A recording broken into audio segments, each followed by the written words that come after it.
नमस्कार महाराष्ट्र, मी निकिता आणि आपण पाहताय TV9 मराठी। बुलेटिनच्या सुरुवातीलाच आपण 36 जिल्ह्यातील 50 बातम्या जाणून घेऊयात।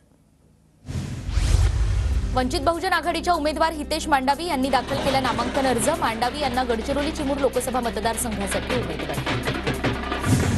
रामटेक लोकसभेसाठी वंचितकडून 2 उमेदवारांचे अर्ज दाखल। काल शंकर चहांदे यांनी उमेदवारी अर्ज दाखल केल्यानंतर आज किशोर गजभिये यांनीही दाखल केला नामांकन अर्ज। लोकसभेसाठी प्रतिभा धानोरकरांचा उमेदवारी अर्ज दाखल करण्यासाठी चंद्रपूर शहरातून भव्य रॅली। न्यू इंग्लिश स्कूल शाळेतील मैदानावर रॅलीचा समारोप। साताऱ्यात उदयनराजे भोसले यांचं ढोल ताशांच्या गजरात जंगी स्वागत। उदयनराजेंचा रथ कमळाने सजवला, कमळाच्या चिन्हावर लढण्याची शक्यता। बारामती तालुका मराठा क्रांती मोर्चाच्या वतीने लोकसभा निवडणुकीत मराठा समाजाचा उमेदवार ठरवण्यासाठी बैठक। जरांगे पाटील बारामतीमध्ये प्रचारासाठी येतील, मराठा क्रांती मोर्चातील पदाधिकाऱ्यांना विश्वास। अहमदनगरमध्ये सकल मराठा समाजाची बैठक संपन्न। मराठा समाजाकडून लोकसभा निवडणुकीसाठी उमेदवार देणार, बैठकीत ठराव मंजूर। पंकजा मुंडेंकडून केजमधील स्वामी समर्थ मठात दर्शन घेऊन प्रचाराला सुरुवात। पंकजा मुंडे आज केज मतदारसंघाच्या दौऱ्यावर, ठिकठिकाणी कार्यकर्त्यांकडून जोरदार स्वागत। बीडच्या केज तालुक्यात पंकजा मुंडेंसमोर मराठा आंदोलकांच्या घोषणा। मराठा आरक्षणाच्या पार्श्वभूमीवर मराठा आंदोलक आक्रमक। बारामतीमध्ये सुनेत्रा पवारांच्या हस्ते अजित पवार गटाच्या तालुका आणि शहर पक्ष संघटना पदांची नियुक्ती। पक्ष संघटना वाढवण्यासाठी अनेक पदांची नियुक्ती। उद्या शिवजयंतीनिमित्त बारामतीमध्ये विविध कार्यक्रमांचं आयोजन। सुनेत्रा पवार गड किल्ल्यांवर हेलिकॉप्टरमधून पुष्पवृष्टी करणार। इंदापूरमधून पुष्पवृष्टी कार्यक्रमाला सुरुवात होणार। तर सुनेत्रा पवार यांची बारामतीमधील डोरलेवाडी या ठिकाणी तुकाराम बीज निमित्त उपस्थिती। तुकाराम महाराजांच्या पादुकांचं घेतलं दर्शन। खासदार सुप्रिया सुळे यांची बारामतीमधील डोरलेवाडी या ठिकाणी तुकाराम बीज उत्सवाला हजेरी। कीर्तनाला हजेरी लावून सुळे भजनात मग्न। आगामी लोकसभा निवडणुकीच्या पार्श्वभूमीवर वंचितची कळमनुरी तालुक्याची आढावा बैठक।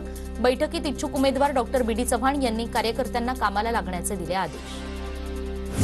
माढ्यातील उमेदवार बदलण्याची राष्ट्रवादीच्या कार्यकर्त्यांची मागणी। माढ्यामधील कार्यकर्त्यांची खुद्द अजित पवारांसमोर ही मागणी। भाजप उमेदवाराबाबत नाराजी असल्याची कार्यकर्त्यांची प्रतिक्रिया।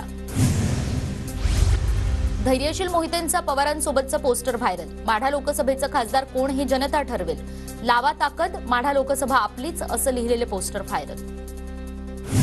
ओमराजे निंबाळकर यांनी लातूरमध्ये अमित देशमुखांची भेट घेतली। ठाकरे गटाकडून लोकसभेची उमेदवारी जाहीर झाल्यानंतर भेट।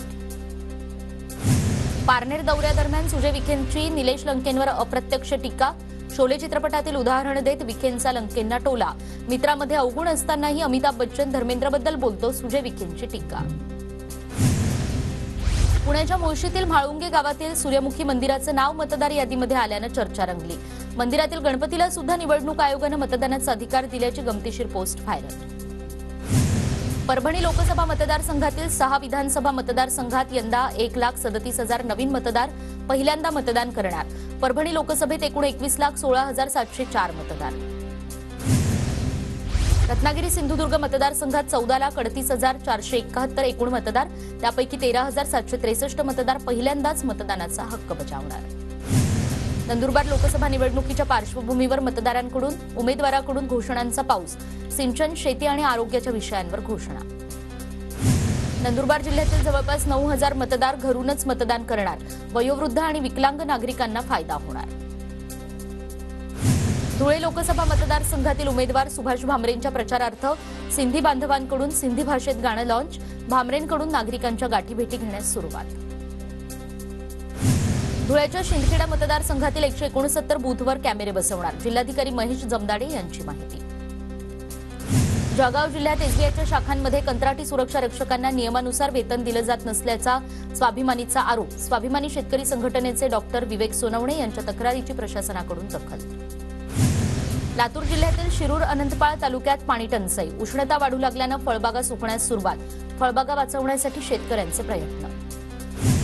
जळगावात उन्हाचा पारा वाढला। शहरातील तापमान 41 अंशांवर। पुढील आठवड्यात तापमानात वाढ होण्याची शक्यता, हवामान खात्याचा अंदाज। बीडच्या अंबाजोगाई तालुक्यात पाण्याच्या शोधात काळवीट विहिरीत पडलं। विहिरीत पडलेलं काळवीट बाहेर काढण्याला शेतकऱ्याला यश। भिवंडीत मार्च महिन्याच्या अखेरीस पाणी टंचाई विरोधात नागरिकांचं पालिका मुख्यालयासमोर धरणं आंदोलन। बुलढाण्याच्या मेहकर पोलीस स्टेशनवर मातंग समाजाचा मोर्चा, अंगणवाडी सेविकेला मारहाण करणाऱ्या आरोपींना अटक करण्याची मागणी. मराठवाड्यात पाणी प्रश्न गंभीर, टंचाईग्रस्त गावांसाठी जायकवाडी धरणातून पाणी सोडलं जाणार. विहिरी, नदी आणि तलाव वाटल्यानं मराठवाड्यात पाणी प्रश्न अधिक तीव्र. लातूर जिल्ह्यात भीषण पाणी टंचाई, शहरात सध्या 8 दिवसातून एकदाच पाणी पुरवठा. सर्वच प्रकल्पांवर पाणीसाठ्याच्या सुरक्षिततेसाठी भरारी आणि गस्ती पथकं तैनात. जळगावच्या भुसावळमध्ये खडकामधील सौर फिटर योजनेचं काम लवकर करण्याची मागणी, शेतकऱ्यांच्या सौर फिटर योजनेकडून अपेक्षा. सोलापूरमध्ये तापमान 41.4 डिग्री सेल्सिअसवर, येत्या 4 ते 5 दिवसात अधिक तापमान वाढण्याची शक्यता. लातूर जिल्ह्यातील शिरूर अनंतपाळ तालुक्यात पाणी टंचाई, उष्णता वाढू लागल्यानं फळबागा सुकण्यास सुरुवात. फळबागा वाचवण्यासाठी शेतकऱ्यांचे प्रयत्न सुरू. सांगलीमध्ये हळदीचे दर वाढले, महिनाभरात 4 वेळा उच्चांकी दर. हळदीला पुन्हा एकदा क्विंटल मागे 70,000चा भाव. जळगावच्या चोपडा कृषी उत्पन्न बाजार समितीमध्ये हरभरा आवक वाढली. सलग 3 दिवसांच्या सुट्टीनंतर मोठ्या प्रमाणावर हरभरा मार्केटमध्ये दाखल. बुलढाण्यात बस चालवताना फोनवर बोलणाऱ्या चालकाचा व्हिडिओ व्हायरल. मेहकर ते बुलढाणा दरम्यानचा हा प्रकार. प्रवाशांचा जीव धोक्यात घालून फोनवर बोलणाऱ्या चालकावर संताप व्यक्त. साताऱ्याच्या खटावमध्ये ग्रामदैवत ज्योतिबाची यात्रा, 150 वर्षांची परंपरा असलेली यात्रा तुकाराम विजेला संपली. नाशिकच्या येवल्यातील एका विवाहितचूक तरुणानं फलक हातात घेऊन मांडली जाहीर व्यथा. जावयाकडून सासरच्या मंडळींना असणाऱ्या अपेक्षांवरून तरुणानं ही व्यथा मांडली. अहमदनगरच्या शेवगावातील बालम टाकळीत कॉप्या पुरवण्याचा धक्कादायक प्रकार समोर. खासगी विद्यालयात गुंड प्रवृत्तीच्या टोळक्यांनी शिक्षकांसमोर विद्यार्थ्यांना कॉपी पुरवल्या. सोशल मीडियावर व्हिडिओ व्हायरल. चाळीसगावमध्ये संतप्त नागरिकांचा मुख्याधिकाऱ्यांना घेराव. पालिकेकडून ओपन स्पेस सुशोभीकरणाचा कार्यादेश देऊन सुद्धा कंत्राटदार काम सुरू करत नसल्यानं नागरिकांचा संताप. गोंदियात परवानाधारक रेती व्यावसायिकाकडून मोठ्या प्रमाणात अवैध रेती उत्खनन. दररोज 20 ते 25 ट्रॅक्टरच्या माध्यमातून अवैध रेतीचा साठा.